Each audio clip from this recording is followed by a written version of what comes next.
With the release of Streets of New Capenna, Atraxa Praetors Voice has received several significant upgrades, and we're going to show you right now. Let's jump in. Welcome back to the Bulkhead. My name is Kale. I'm Brett. I no longer have a mustache, but today we do have upgrades to Brett's Atraxa Praetors Voice deck. Several new sets have come out, and Brett has gotten a bunch more reps in with the deck, and we have some power swaps that can be made, as well as some permanent swaps that can be made just to make the deck a little bit more consistent, a little bit more fun, a little bit more cohesive. So we have a couple cards that you took out to start with. Actually, a good handful of cards. They were all kind of just a little too slow, a little too cute. Really wanted to make that counter thing work no matter what. Yeah. I was just running out of gas later in the game and just really wanted some more card draw, up the power level a little bit for more consistency. Yeah. I had a couple reps with the deck, and I felt like, my early game would be great. I'd have a bunch of cards, and I'd land a Musion or something early, but then I'd just sort of be sitting on it, playing a land every turn, for a while, which is a fun place to be in sometimes, but you'd kind of also like to draw a couple extra cards to keep moving forward. For sure. Yeah. So the cards we're taking out are going to be Search for Tomorrow, Azuri Claw of Progress, Kazandu Tuskcaller, Miosian of Life's Web, Phyrexian Swarmlord, Voral of the Hullclad, Teferi Time Raveler, Coalition Relic, and yeah, that's about it. So most of the cards we're going to be adding in are going to be dealing with that card draw problem. With that being said too, drawing more cards, especially the ones we add in, are going to be upping the power level of the deck. Just adding consistency back into the deck and taking out some cards that are like a little bit soft on the synergy, or, Teferi Time Raveler, always a good card, kind of annoying.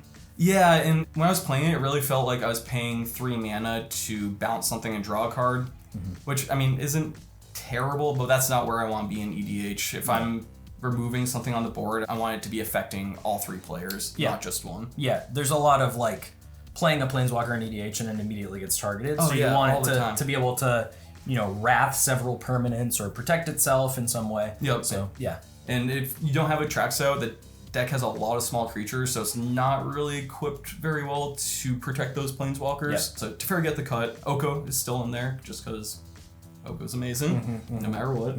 But so we're adding a bunch of card draw, taking out some synergy cards, and so the cards we're adding in are Rhystic Study, Mystic Remora, Luminarch Ascension, Brokers Confluence, and we're going to read the new cards. Brokers Confluence is 2 generic, a green, white, and blue, so BANT. And you get to choose 3 modes, and you can choose one mode more than once. So there's Proliferate, target creature phases out, or counter target activated or trigger ability. And I'm not gonna lie, I can't see playing this card besides using that Proliferate 3 times. Yeah. But that is at instant speed. Yeah, it's exactly what the deck wants. This card was made for this deck. Proliferate 3 times on one card.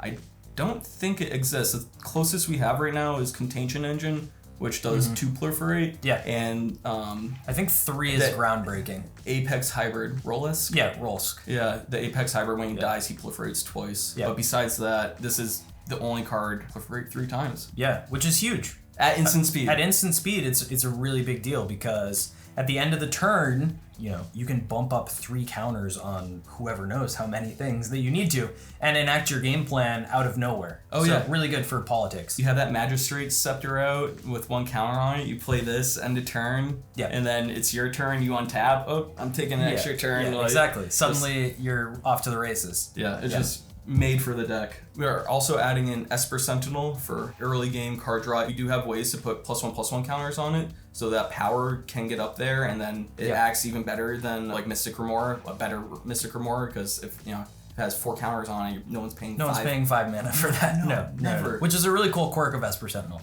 There's so many people that go Signet, Farseek, or ramp on turn 2. Drawing that 1 card. If it's a 1/1 for 1, drawing you a card, it's already good. Yep. And it just gets better, especially with the +1/+1 counters. Plus, who wants to kill a 1/1? Yeah, exactly. Yeah. Another new card we have is Sanctuary Warden. It's 4 generic, white for a 5/5 flying angel soldier. When it comes into the battlefield, it has 2 shield counters on it. And then whenever it enters the battlefield or attacks, you may remove a counter from any creature or planeswalker. And if you do, you draw a card and make a 1/1. I think by itself, without the Proliferate helping it, It's not going to be that great just with a lot of cards in this deck. But because of proliferation, it is basically a 5/5 indestructible creature that when it enters and when it attacks, you're drawing a card and making 1/1. It's basically 2 pieces of card advantage on an indestructible flying 5/5. Yeah, it basically makes Elvish Visionaries every time it enters the battlefield or attacks. Oh, that's such a great way of looking at it. Oh yeah, that exactly. Yeah. And everyone loves Elvish Visionaries. Yes, they right? do. They do. So yeah, like I said, all the new cards are new additions. We're still playing with them, but I do think this has a lot of potential in this deck to be consistently pretty good. Shield counter is surprisingly good based upon how we would think of them. Any sort of like creature combat that you're getting into, it's just basically a 2-for-1. Like the shield counter is either going to eat a removal spell, or it's going to block, or it's going to be able to attack in for free. And with this card, that draws you a card and puts a 1/1 into play. It also has flying, so it usually gets through. It's nice that it doesn't have to deal combat damage, it just has to attack. Like that. Yeah, unlike Aerial Extortionist. Unlike Aerial Extortionist. If you saw our short on Aerial Extortionist, you'll know that we know.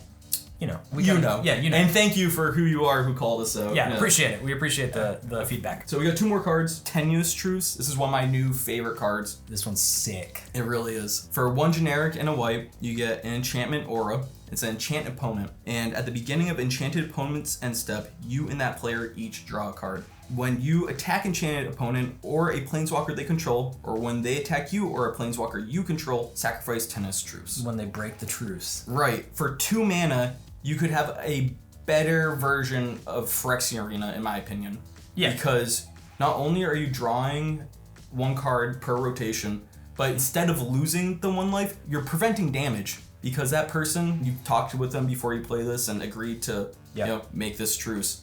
And so you're preventing so much damage coming from a single opponent. It's like life gain instead of life loss. Yes. And you're drawing a card, and it costs 1 less mana. Yeah, and it's single white, it's 1 color pip to cast. Yeah, I think this card has like some really cool applications in a lot of different decks, like basically any white deck, especially if your play group has anything like a Voltron style deck or an Infect style deck. Skithiryx, yeah. We have a friend who plays with Skithiryx regularly, and he tends to, target somebody to hit with that 4 damage. And if you have a Tenuous Truce with them, you're not likely to be the one that they're attacking with that. I will say that's how I realized this card. Like, I thought it was pretty good, and then I was playing against Alex with his Skithiryx decks. Matt was there, we were doing 3-person pod, and played on Alex, and guess who died first? Matt. Yes. But yeah, not even a question. Like, that is just how it's gonna happen. Which is usually how it goes, but...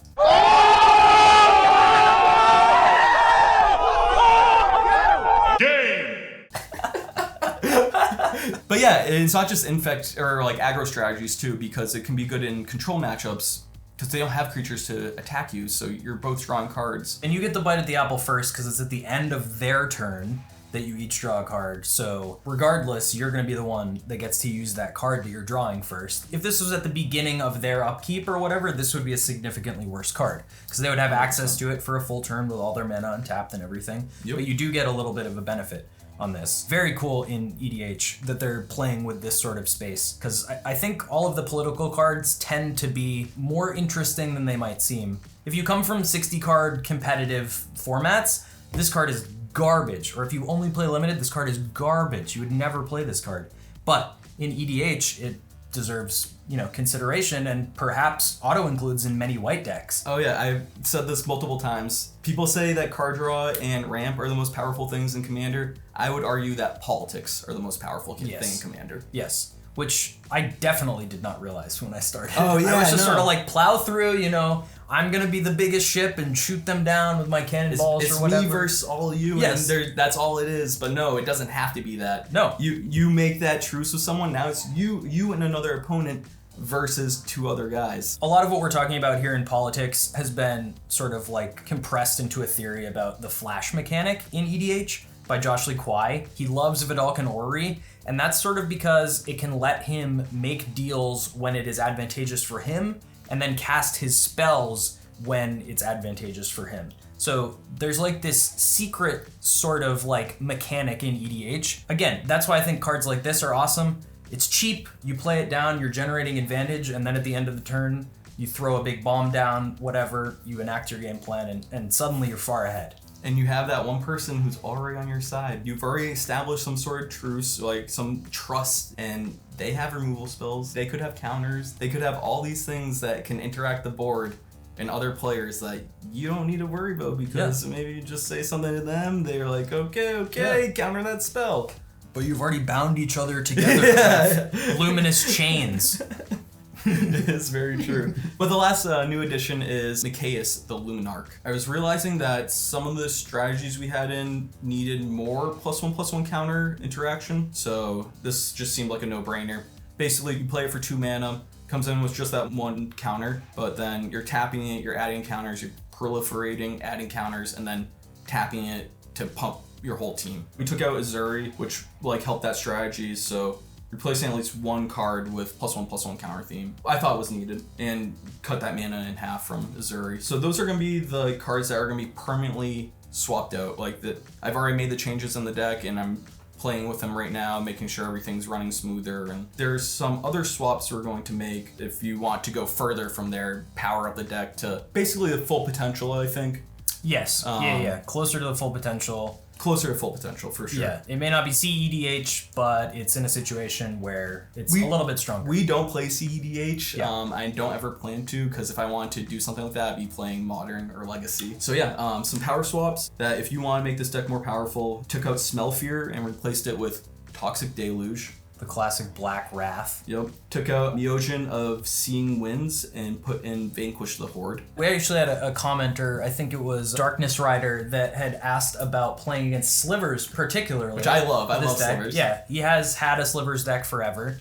Vanquish the Horde, great there. Any creature strategy, it's great there. Yeah. It's like the White Blasphemous Act or whatever. The deck only had Contagion Engine, really, for a board wipe, and that I would not even consider that an actual board wipe. It takes several turns. Yep, exactly. So adding in that Toxic Deluge and that Vanquish the Horde is going to shore up some matchups, like Slivers and more creature-based decks. And so I also wanted to put in a little more interaction. So we took out 2 of the extra turn cards, because they just seemed not as good as I wanted them to be. And it sucks to admit that, because they're very cool cards. They're fun. They're really fun. I'm keeping them in my personal deck, but if you wanted to power up these 2 cards, I would take out Sage of Hours for a Fierce Guardianship. You're always planning on playing Atraxa in this deck. Yeah. So having that free counter spell is excellent. And then I'd take out Lighthouse Chronologist and replace it with Deadly Rollick. Just for a little bit more interaction. Yeah, a little more interaction. Again, another free spell. I do love the Ikoria free spells.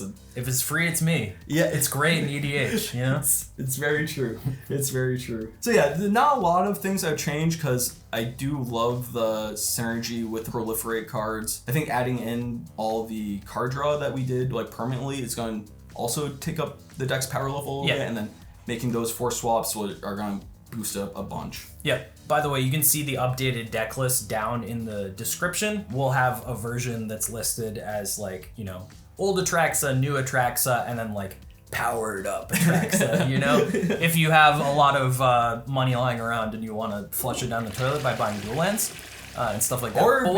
Or make a good investment. Yes, or that as well. They're on the reserve list. They are. There's some lands that could just easily be taken out in exchange for way more powerful lands. I'll just quickly go through them. Take out all the Vivid lands, because they come in tap for 5 mana.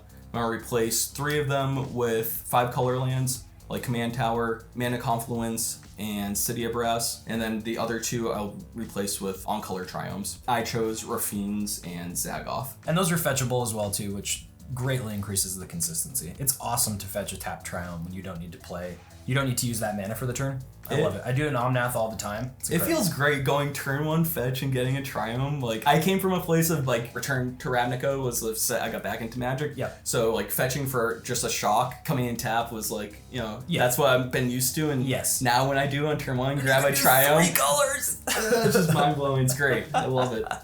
Get out those Vivid lands, and then we're going to switch out Clearwater Pathway for a Watery Grave, Drowned Catacomb for Underground Sea, Glacial Fortress for a Tundra, Llanowar Waste for a Bayou, Silent Clearing for Scrubland, and Horizon Canopy for Savannah. And those last 2 switches are not necessarily 100% more powerful, but because more card draw has been added into the deck, it's less necessary to play these lands, which are subpar in some capacity. They're not fetchable. You have to pay life to make color, etc. Yep. In my version, I still play all the Vivid lands. I honestly just have a real soft spot for on-theme decks. Like, once you choose a theme, I want, like, as many cards as I have to be in that theme. Yeah. So, like, making these switches, I was a little apprehensive about, but I definitely noticed when I was playing these games that the deck just needed more card draw. It just did. It just did. Because I think the soul of EDH is you are playing cards based around your commander, and so they should fit sort of like with that theme. Yep. But there is sort of like a framework of any deck that allows those cards to really shine. And so it's doing a disservice to the theme if you don't have that framework in order to optimize your strategy. And I've been like going through all my decks and just like seeing where different card types like ramp or draw are on theme cards, and a lot of my decks have like at least 30 on theme cards, which I like. I think like between probably 30 and 40 on theme cards seems very good to me. Yeah, at least. It depends on the deck, obviously, but sure. There is that commander deck template that the Command Zone has put out before. Which is really good, actually. Which, if you haven't seen, we'll link it below. It's an incredible template to get you started. They've put out two, and like 1 year ago, and then an updated version. Really great stuff. If you've ever had trouble building a deck and you want a good place to start, that's a great place to start. 100%. And then do a lot of tweaking. You know, no deck is going to build itself based on a template, but that's a good place to start so you can start paring down stuff and get to 100 cards and start testing and playing, because that's ultimately where we want to be. Yep, exactly. So yeah, if you're looking for updated Atraxa list or want to power this up to maximum power. To 11. Yeah, so those are the cards that we make the changes with. Thanks again for coming to hang out in the bulkhead. If you have any cards that you've been playing with in Atraxa, or that you've noticed in any of the new sets that you think that we should be playing, feel free to comment below. Let us know. We'd love to hear it. We'd love to hear about your EDH stories and your new suggestions for cards, because we're always psyched about it. Yeah, every time. Yeah, really. We appreciate all your comments as well, and we'll see you again next time. Till next time.